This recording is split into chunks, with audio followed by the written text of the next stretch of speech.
till I get up. Time is barely on our side.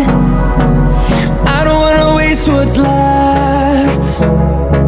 The storms we chase are leading us, and love is all we'll ever trust. Yeah, no, I don't wanna waste what's left.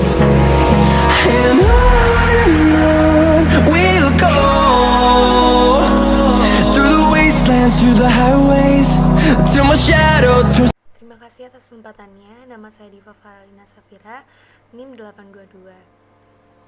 Yang pertama, tata letak berorientasi produk. Tata letak berorientasi produk ini diatur di sekitar produk atau sekumpulan produk yang jumlahnya besar namun variasinya sedikit. Tata letak ini terdiri dari dua, yaitu lini pabrikasi dan lini perakitan. Lini pabrikasi adalah membuat komponen pada serangkaian mesin. Sedangkan lini perakitan adalah menempatkan suku cadang yang terpabrikasi bersama-sama di serangkaian stasiun kerja.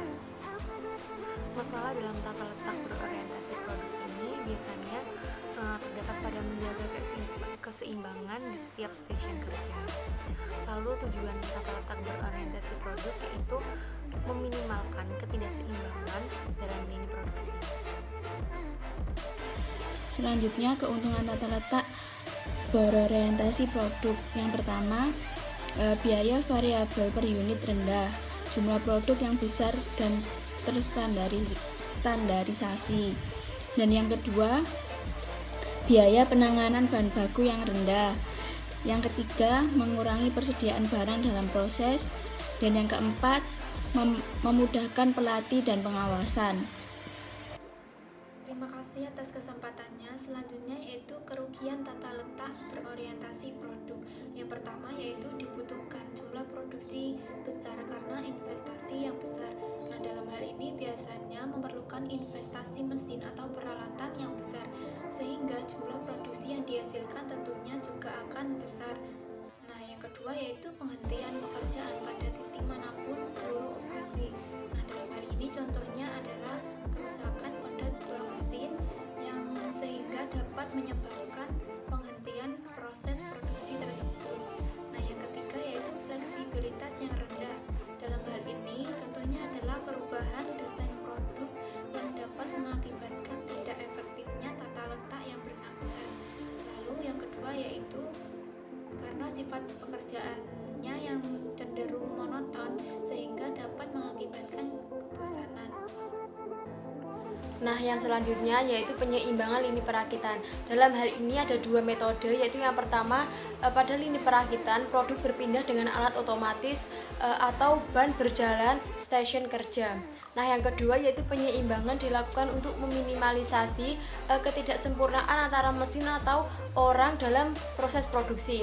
Nah, untuk meminimalisasi ketidaksempurnaan tersebut bisa dilakukan dengan tiga cara, yaitu yang pertama, manajemen harus mengetahui alat, peralatan, dan metode kerjanya. Yang kedua, manajemen menentukan waktu yang diperlukan untuk setiap pekerjaan. Yang ketiga yaitu manajemen mengetahui hubungan antara kegiatan dan urutan tugas yang harus dilakukan. Lalu selanjutnya yang keempat ini, ambil tingkat permintaan atau produksi per hari dan bagi menjadi waktu produktif yang tersedia per hari atau waktu siklus. Nah, untuk mencari waktu siklus itu sendiri bisa menggunakan dengan rumus waktu tersedia dibagi dengan tingkat produksi. Lalu yang kelima, hitung jumlah stasiun kerja minimal. Nah, untuk mencari jumlah stasiun ini bisa menggunakan rumus yaitu pengerjaan tugas dibagi dengan waktu siklus. Lalu yang keenam, penyeimbangan lini memberikan tugas khusus pada setiap stasiun kerja. Nah, untuk mencari efisiensi pada hal ini bisa menggunakan rumus yaitu waktu tugas dibagi dengan waktu siklus dikali dengan stasiun kerja. Jadi kita kalikan dulu untuk waktu siklus dan stasiun kerja, baru hasilnya itu sebagai pembagi dari waktu tugas. Di sini saya akan membacakan contoh soal. Contoh soalnya yaitu jika perusahaan menentukan 480 menit kerja produktif setiap harinya dan 40 unit selesai setiap harinya. Tentukan jumlah minimal stasiun kerja yang mungkin dan atur kegiatan ke dalam stasiun-stasiun kerja sehingga lininya menjadi seimbang. Nah, di sini ada tugas dari A sampai I dengan waktu A10, B11, C5, D4, E12, F3, G7, H11, dan I3 dengan total semua 66. Untuk tugas A tidak ada, B pendahuluannya ialah A, CD yaitu B, lalu F, CD, G, F, H pendahulunya E, dan I pendahulunya G dan H. Terima kasih atas kesempatannya. Perkenalkan, nama saya Anastia Gali Pramesti, NIM 2018-110-211. Nah, di sini saya akan menjelaskan mengenai bagan dan gambar dari penyeimbangan lini perakitan soal yang telah dijelaskan oleh rekan saya sebelumnya. Nah, di sini ada bagan A, di mana A tidak mempunyai pendahulunya.